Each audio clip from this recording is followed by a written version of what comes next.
So good to see you, Sridhar. For the audience, let's just kick off with a brief introduction. My name is Bharat Narayan. I'm founder principal of Data Roadmaps. I'm so thrilled to have Sridhar VP and Chief Data and Analytics Officer at DigiKey. Thank you, Brett. Very happy to have this conversation with you. I've been a data practitioner and a leader for a number of years, over 35 years. I've worked in various verticals, healthcare, banking, financial, insurance, and now in the retail distribution industry.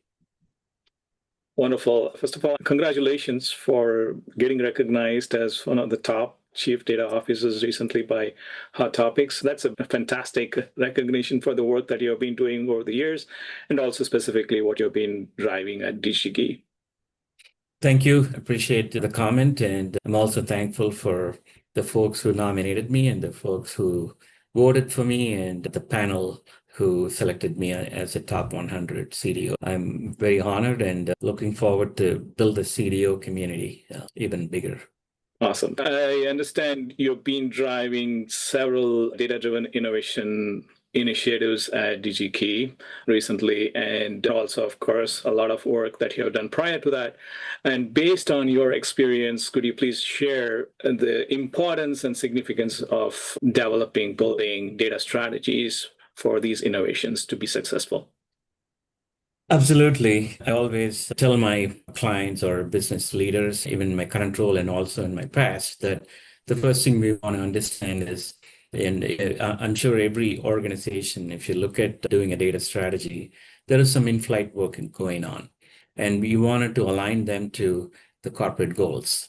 Every organization, corporate goals can be summarized into probably less than 5 different categories. One is you need to bring revenue, right? Two is you need to build your consumers or customers. And the third thing is efficiencies. You need to see how you can be efficient. Being efficient is not a new term with AI. We started talking about it. It's an age-old concept several decades ago. And being efficient, and are we compliant, regulatory compliance, and are we doing business safely? And the last but not the least is provide a world-class experience for our consumers, whoever is doing business with us. You could pretty much summarize, right? It does need to be a company specific. So you want to align your work to your priorities. And the first thing you want to ask is if any of the work the team is doing not aligned to any of these goals, are you willing to sunset that work? For that, you need support from the leaders.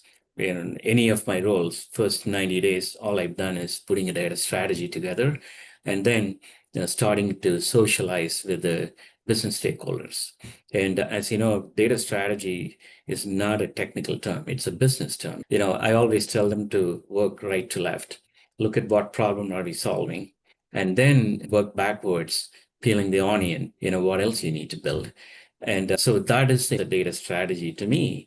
And usually that is always accompanied by operating principles and or guidelines. In fact, I even have employed some unique methods like making it as my screen. When I do like a Zoom call, a Teams call with my business, then I would put my data strategy, picture it behind my Zoom call.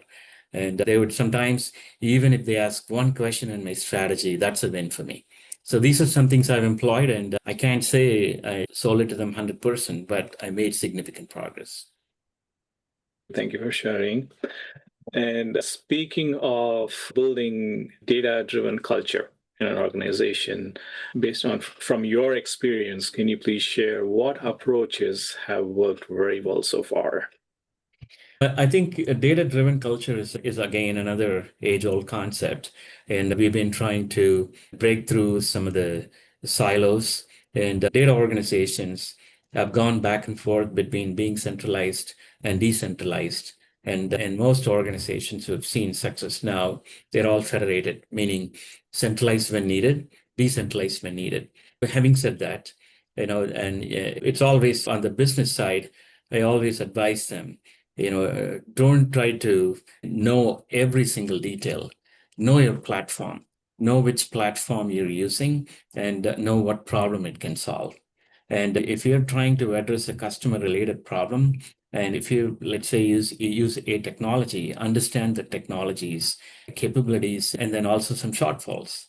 But at the same time, I also advise a centralized organization, which is usually within the technology, saying like, don't try to push a technology down the throat to our business customers. Like, and the balance between a managed services and a self-service.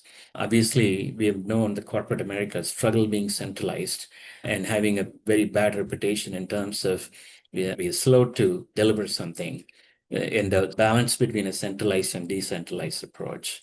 Then the other thing is, I want to quote something like, I don't want to read the news and like by looking at a report. Because if I look at a report end of the day, which tells me about the sales for the last 1 week, that means I already lost the opportunity. I want more and more of what predictable analytics and metrics I can get, and then a recommendation on how I can act in making an outcome reality to a reality. So those are some things I tell my clients and ask a question. The moment you get a report, please validate, right? How is this report valid? Ask the right questions. Is it coming from the right source?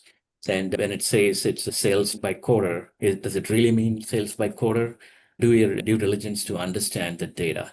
So these are some things that I advise. And obviously, these things cannot be done by one person or a group of people. You need influencers in the business. Recruit those folks who are data-driven to help you build that culture.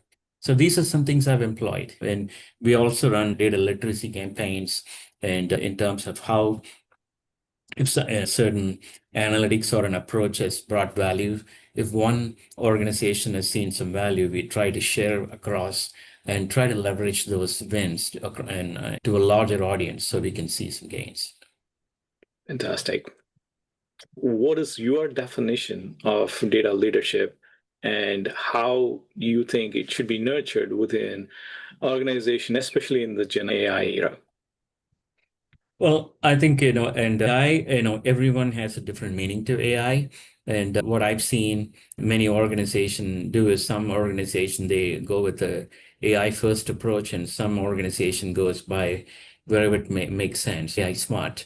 Like, and sometimes a simple problem could be solved with a rule-based solution, but you don't need a Gen AI solution for that. But at the same time, it's more assessing. And when people come and say, a lot of business folks will come and say, I have an AI problem. I say, well, let's understand the problem.